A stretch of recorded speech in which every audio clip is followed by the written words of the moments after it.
Bloomberg Audio Studios. Podcasts, radio, news.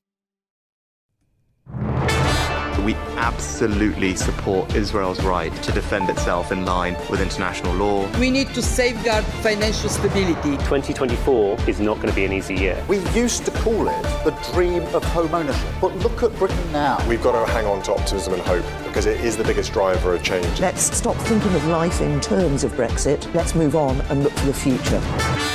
You're listening to Bloomberg UK Politics. I'm Lizzy Burden. And I'm Stephen Carroll. Welcome to the programme. Slightly different show for you today due to the restrictions on what can be reported while the by-election's taking place in Rochdale. So instead we're going to bring you up to date on a rollercoaster 24 hours in US politics. Kriti Gupta is going to talk us through what's been happening with Donald Trump, his growing dominance across the Republican Party, and why the US Supreme Court's decision to rule on his bid for immunity may be better news for the former president than you might think. Plus, we've got some very depressing stats about a story around equal pay here in the UK. But first, we wanted to bring you an interview which relates to one of the topics that we bring up quite often here, and this is the health of the UK stock market. You might have heard us talk before about how the London market isn't attracting many new companies to list here. It was considered a really big blow when the chipmaker ARM, for example, decided to list in the United States rather than in London, while other companies like the buildings firm CRH are ditching their London listing and transferring to the US instead. Well, the chief executive of the London Stock Exchange now says that things are looking up on the listing front. David Schwimmer, the CEO of the London Stock Exchange Group, has told Bloomberg that the IPO pipeline looks much more encouraging. Just this week, we were reporting that the Chinese fast fashion giant Shein was considering a listing in London. So that comes up in this conversation too. If that happened, that would be a huge boost to the London market. So here is the CEO of the London Stock Exchange Group, David Schwimmer, speaking to Bloomberg's Anna Edwards, Kriti Gupta and Guy Johnson on Bloomberg TV a little earlier. They started by discussing the group's latest financial results with profits of £2.9 billion for last year, which was in line with estimates. I think we've had a very strong 2023 and revenue growth of over 8%. You look at how this business has performed over the last several years, it has been a dramatic improvement based on the integration of Refinitiv, and we've taken that business and really, in many ways, tripled the growth rate of that business over the last few years. So top line over 8% now, broad-based growth across each of the businesses. We've met or exceeded all of the Refinitiv integration targets, and the broader transformation of LSEG is very much on track. So really in the next few months, we should have pilot versions of the product that we're building with Microsoft in the hands of our customers. So I'm very pleased with 2023 and really excited about 2024 and the direction we're going in. Okay, so where does the surprise come in 2024, David? You just run through some of the things that are going to be happening in 2024. We've got a pretty good handle on what is happening there. What do you need to do to keep this share price moving higher this year? Is it going to be some of the things you've just laid out? Is it going to be returning money to shareholders? What is it that you think is going to make the material difference in getting the stock higher in 2024? We'll talk about your pay packet in just a moment. It is rising significantly, and I'm hearing questions from shareholders about kind of the disconnect between those two. Can you get the operational performance of this business higher to justify what you are signaling in terms of what you think you are worth? I think what I and LSEG are focused on is consistent execution and consistent delivery. And if you look at what we have delivered over the last few years, it's a dramatic transformation of LSEG. And we are now one of the world's leading financial market infrastructure and data providers. We operate on a global basis across multiple asset classes and across the trade lifecycle. There's no other company in the world that has the breadth and depth of offering that we have across information services and across financial market infrastructure. And this is a business that has really undergone a significant transformation, and we look forward to continuing to deliver on that transformation. And that's what our shareholders are expecting of us. David, one area of your business seems to be at least narratively under pressure right now, and that's on the listing side. There's a story developing, covered much in the financial press and elsewhere, that companies don't want to list in London anymore. They want to go to the United States. They think they'll get better valuations in various sectors over there. What's your pushback? As I've said on a number of occasions, this is a narrative that has been, I'll say, overly simplified and overplayed a bit. The IPO market for exchanges around the world has been pretty grim for the last couple of years, including in the U.S. We are now seeing a much more encouraging IPO pipeline in London. It is more encouraging, more activity, more companies thinking about IPOs than we've seen in a few years. And so I am looking forward to seeing those companies come to list in London. London continues to be by far the most successful and leading exchange in Europe, and we compete on a global basis. Yeah. Well, keep competing on a global basis is a good place to go next then, because we've heard that Shein over in China might decide it wants to list in London. It clearly is a complicated story. Maybe you can tell me your thoughts on that one specifically, or if you can't talk about that one specifically, about China and that being the source of IPOs for the London market. So I'm not going to be able to comment on any particular specific listing, but I think one thing to recognize about London is that we are the most international capital center, and the London Stock Exchange is the most international exchange in the world. So companies that are looking to access markets globally will find a welcome home in London, and we've seen that over hundreds of years in terms of our history, and I expect that to continue. David, as fair as that is in terms of the listings, there is a question among even traders and investors that even after companies list, there's a question of liquidity, something that your competitor, the Euronext CEO, for example, is tackling. How is the LSE going to be tackling the liquidity issue that are coming up? Well, first point I would make is there is not a significant liquidity issue for most equities on the London Stock Exchange. If you look at LSEG, for example, our own company, we had our significant shareholder in the Blackstone Consortium selling down over £7 billion of our equity last year. And our stock price was up over 30% over the course of that time period. And there was no question about the liquidity, no question about investor appetite for that. So I think it's important to keep this in perspective. Having said that, over the long term, I think there is an opportunity, and there's been a lot of discussion about this in the UK market, around the UK pension sector and the opportunity to have UK pensions consolidated, becoming bigger, more focused on the equity market, and allocating more of their capital to UK equities. I think that's a great opportunity over the medium and long term. David, one final quick question, if you could answer with a kind of yes or no. Do you think the LSE Group would trade on a higher multiple if it listed in the United States?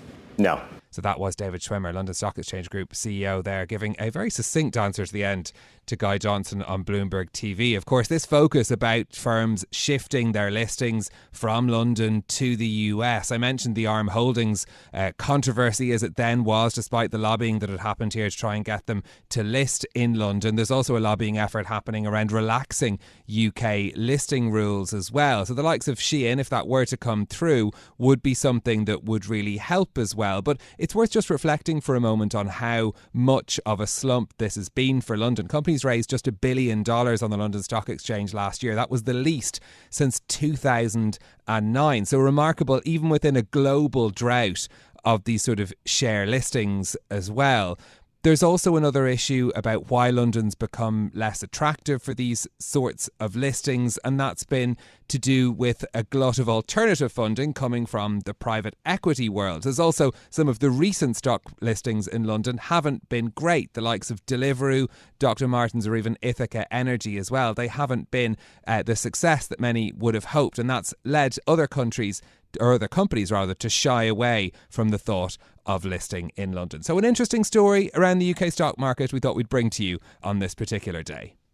Now we're going to take a trip across the pond and go to US politics. The US Supreme Court has agreed to rule on Donald Trump's bid for immunity from criminal prosecution over interference in the 2020 election. The decision raises the prospect that any trial of the former president could face a long delay, potentially until after the November election. Now it comes as Mitch McConnell has announced that he's stepping down after leading the Senate Republicans for more than 17 years, a surprise announcement. But that decision sets up a fierce succession battle that'll be driven by loyalty to Donald Trump. So is the US Republican Party now Trump's party? We've hauled in Bloomberg TV's Kriti Gupta for analysis. Kriti, I want to start with this news that the Supreme Court's decision to take up Trump's bid for immunity from criminal prosecution raises the prospect a trial to hold him accountable could face a lengthy delay. Why can't the courts just move this along faster?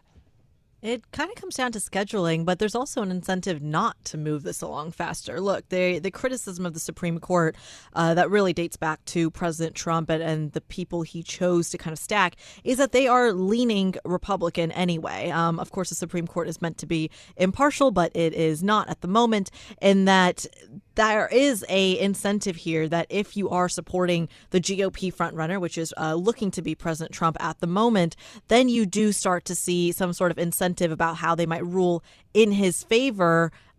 But perhaps they don't even want to create that kind of possibility when they're under so much other scrutiny for decisions that have come out around things like abortion, gun control, even in terms of state versus federal rights along the southern border. The Supreme Court actually does have a lot on their plate, not to mention Healthcare, for example, which remains major sticking points for contenders. So the idea of pushing back some sort of decision on President Trump past the election in some ways could be viewed as being impartial by the Supreme Court. So there is an incentive to do that. Of course, they're not trying to. They are trying to get to this as fast as they can. But the reality is that the timing just may not line up.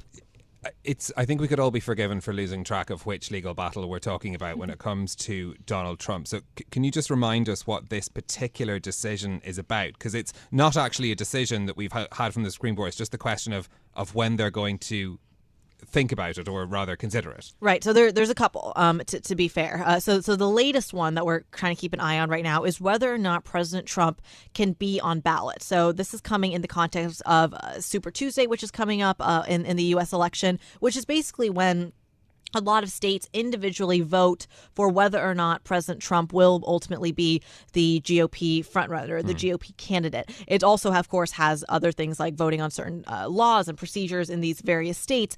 But the question for now 3 states, Colorado, Maine, and now Illinois, is whether or not President Trump can actually be on the ballot. And it all comes down to one clause in the Constitution, in the 14th Amendment, and the word insurrection. Now, this comes to no surprise, and I think to no country's surprise, that if you have any individual who is accused of treason, they should not be the leader of that country simply as a function of loyalty. Now, that is put in the Constitution under the word insurrection. So some of the criminal charges that President Trump has been convicted of in relation to his role around January 6, 2021, the riots on Capitol Hill, they've come just short of that word insurrection. So the arguments in the Supreme Court, and I should mention the trial has not begun yet, they've only heard those initial arguments, is that on the one hand, because he has been convicted in a criminal court of that of his role, therefore he should not be on the ballot. But the other side of the argument is simply that, well, he hasn't been convicted of insurrection yet, and therefore this clause does not apply to him. It also potentially doesn't apply to the presidency and this is where the timing really matters here, because if you don't make a decision by the presidential election, and big if President Trump is elected, then you do have this question of whether President Trump as president can give himself immunity. So on balance, regardless of immunity, we can talk about that later, are these court balance battles working for Donald Trump? Because he's bleeding money, but he's always in the spotlight outside the courthouse. So surely there are pros and cons. There are pros and cons. So the major con here is, as you said it, Lizzy, it's the money. He is bleeding in terms of legal battles. And that's actually where President Biden has the edge. If you are indeed convinced that ultimately the presidential election will be between President Trump and President Biden, we should mention that hasn't been confirmed yet given the nomination process. But that's 100% right, in that President Biden is still able to kind of soak up a lot of big donors. So is Nikki Haley, by the way, whereas President Trump is actually lagging among the three in terms of just how much money he's actually able to put towards his campaign, given that most of it is driven by grassroots conservatives as opposed to kind of these big billionaire Wall Street donors, for example. That being said, the big pro on that is, even though he is dealing with all these legal battles, his base doesn't seem to care. In fact, his base is continuing to grow. And just from firsthand experience, when you do cover these trials in person, these arraignments, for example, in the Southern District of New York and Manhattan, where a lot of President Trump's court cases have come out, there are massive rings of supporters who actually come out and support him kind of going against what a lot of people are viewing as a biased system against Donald Trump, to the point that he's actually leaned into it. And even when he first announced his campaign, released his own mugshot as kind of a campaign merchandise item. Yeah, interesting to point to the latest Bloomberg News Morning Consult poll of swing state voters on this issue as well. As many as half of them say that they would be unwilling to vote for Donald Trump if he's convicted in any of the criminal cases in which he faces charges as well. So there is a public opinion impact of this as well. But I think that speaks to your point that whereas some people it might actually embolden some Trump supporters, there are other voters who could be put off if he were to be convicted. And that's why the Supreme Court decision is so important, right? Because if they do vote one way or the other, the Supreme Court could, in theory, based on this poll, kind of influence the outcome of the election. That's the exact thing that they don't want to do. They're interested in hearing the arguments and kind of going through all of the constitutional forces at a time when we're really in unprecedented history when it comes to this. We've never had a former president have to really deal with these kind of criminal consequences. This is also something that's being viewed, by the way, as some sort of referendum in a lot of ways on not only Joe Biden, who is the incumbent president, but on President Trump, who is the former president. Remember, it is kind of a major taboo in United States politics to have a one-term president. And right now, the Democratic frontrunner, Joe Biden, and the Republican frontrunner, President Trump, are both one-term presidents at this moment. So let's dig into as well this surprise announcement that Mitch McConnell is standing down as party leader, not as a senator, I should say. It looks like the runners and riders to replace him, all of whom happen to be called John, by the way, are much more pro-Trump than Mitch McConnell. How, Kriti, is it going to change the dynamics in Congress when you've got this split between the corporate-friendly establishment on the one hand and the young populist wing on the other? Well, the read-through is quite simple. It's are you for Trump or are you against Trump? And that seems to be what it's coming down to when it comes to things like aid, for example, or bipartisan deals around government shutdowns that would then influence things like defense spending to even Israel and the Middle East there, humanitarian aid, for example, to Yemen, to Gaza, etc. There are international repercussions for this in that every time a bipartisan deal has been negotiated, the kind of contingency it lands on is what's going on the southern border of the United States with Mexico. And the problem with that is that even though we get close to that bipartisanship, we are in an era of a GOP party that really is kind of being tracked as either pro-Trump or anti-Trump. And if you were anti-Trump, which seems to be kind of the banner or the I'm trying to think the branding, for example, that a lot of previous Speaker of the Houses have had, there is fear that as president in 2025, if he indeed is elected, it could kind of work against him. Now, Mitch McConnell stands out as one of the few people in the GOP at the moment in the Senate who do not have that bias towards President Trump. And he, for the record, during the actual Trump presidency was very quiet in terms of speaking against Trump or for Trump, and actually got criticism from both sides of the aisle for doing that, just given his record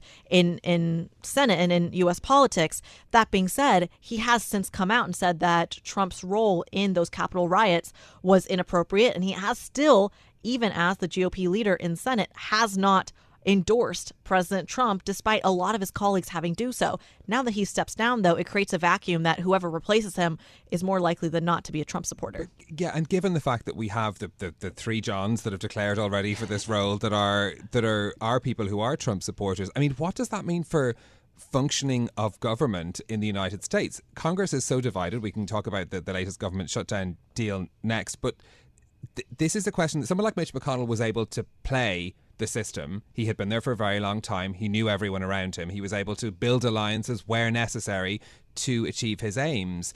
If that switches to a more Trump-supporting Senate leader, is that a question that we're going to end up with is that possible, even more dysfunction in the congressional system? Yeah, many would see Mitch McConnell as the last sane person in the asylum.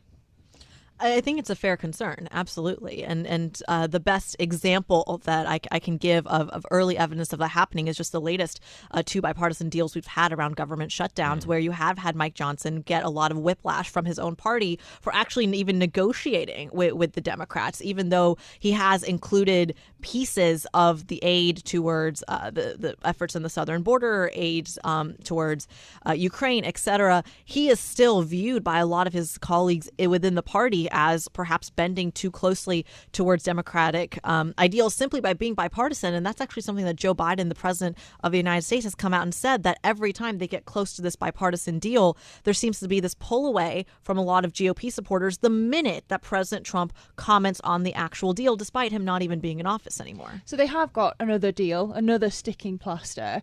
What would it take to end this constant sputtering along between the threats of total shutdown once and for all?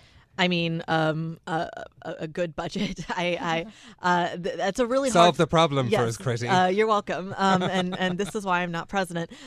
Yes. This is the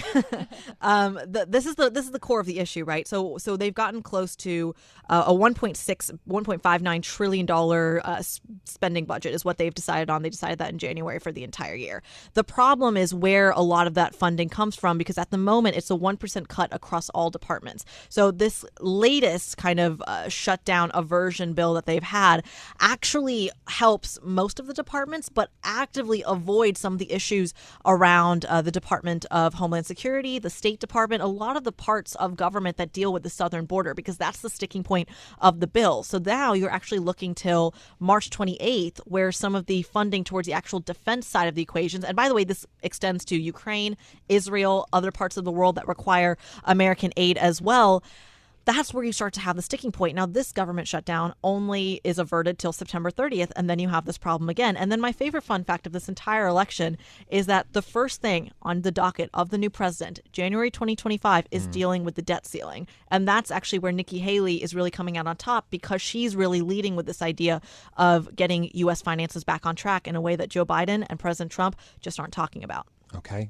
Kriti Gupta, you've got our vote. Kriti for president. You heard it here first. Thank you very much for talking us through all of those many and varied stories coming out of the US. Yeah, I'm glad that we've taken a moment to reflect on politics across the pond, because it gives a bit of perspective on our own politics in the UK, which often seems to be totally chaotic. Well, at least it's the same over there. Comforting in a strange way. But next, the gender pay gap has widened in the UK, and this is according to figures from PwC. Men now earn 14.5% more than women, a slight increase from last year. It means the UK, though, has slipped from 13th to 17th place in the pay equality rankings. This is the largest annual fall of any of the 33 OECD countries that have been measured. So what's going on? Joining us to sift through the data is our business reporter, Sabah Meddings. Sabah, this is depressing, really depressing. What's gone so wrong? It is very depressing, and it's this age-old topic that keeps coming up. We don't really seem to be getting any better.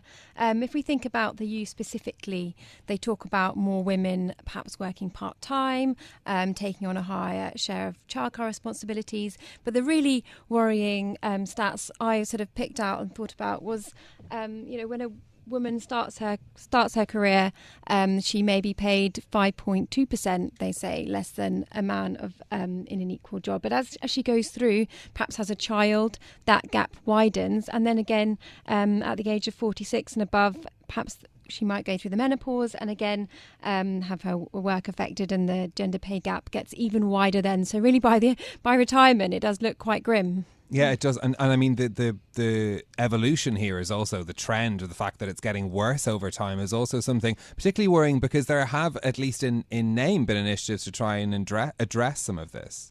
Yeah, I mean, everyone, I think any parent you speak to would grumble about the cost of childcare in the UK. It is astronomical. There's some people who are working there. It might cost more to work than work full time and then have to pay childcare costs as well. There's also, are we doing enough about equal maternity, paternity leave for both parents? Are women supported back into the workplace? Is there flexible working? And there's this other point as well that men perhaps have more time, if women are doing more of the childcare responsibilities for so-called greedy jobs, these jobs that take a bit more time, you might have to work into the evening, and perhaps, if women are doing more of the childcare responsibilities, men have then got more time to gobble up those jobs. And I'm trying to find some bright spots in all of this. Is there any likelihood, or how much is it down to the pandemic? You mentioned women working from home more, taking on childcare responsibilities. How much do you think that this is all a hangover from when we were locked down and might actually go away? Well, I mean, there are obviously efforts afoot to try and improve the outlook for parents with childcare. How much is pandemic related? I'm not sure. Maybe people started working from home more, and then maybe some jobs don't perhaps allow that. Everyone's being sort of encouraged to go back to the office. Is that making it worse for some parents? But it's quite tricky to say. Sabah, it sounds like childcare really is the key issue in this. There's also the broader question of trying to get more people into the labour force and more women in particular. How do you how can those challenges be addressed? I mean, it's no surprise that skills childcare workers, people working in nurseries has been a real problem, and also some of the financial challenges that these businesses, I mean, they are businesses, have been facing, whether it's kind of minimum wage increases, their own rising costs. We've had energy bills. It has really been a perfect storm for lots of these businesses, and we've seen business failures in that sector. And all of this just pushes the price higher for people and adds to that whole childcare challenge. OK, well, Sabah Meddings, you have thoroughly depressed me. Our business reporter, Sabah Meddings, we thank you. Well, that is it from us for today. If you like the programme, don't forget to subscribe and give it 5 stars so other people can find it on Apple Podcasts, Spotify or wherever you listen. This episode was produced by Chris Pitt and James Woolcock. And our audio engineer was Sean Guastamakia. I'm Lizzy Burden. And I'm Stephen Carroll. We'll be back tomorrow with full coverage of the results of the Rochdale by-election. This is Bloomberg. Bloomberg UK Politics. Listen weekdays at noon on DAB Digital Radio in London.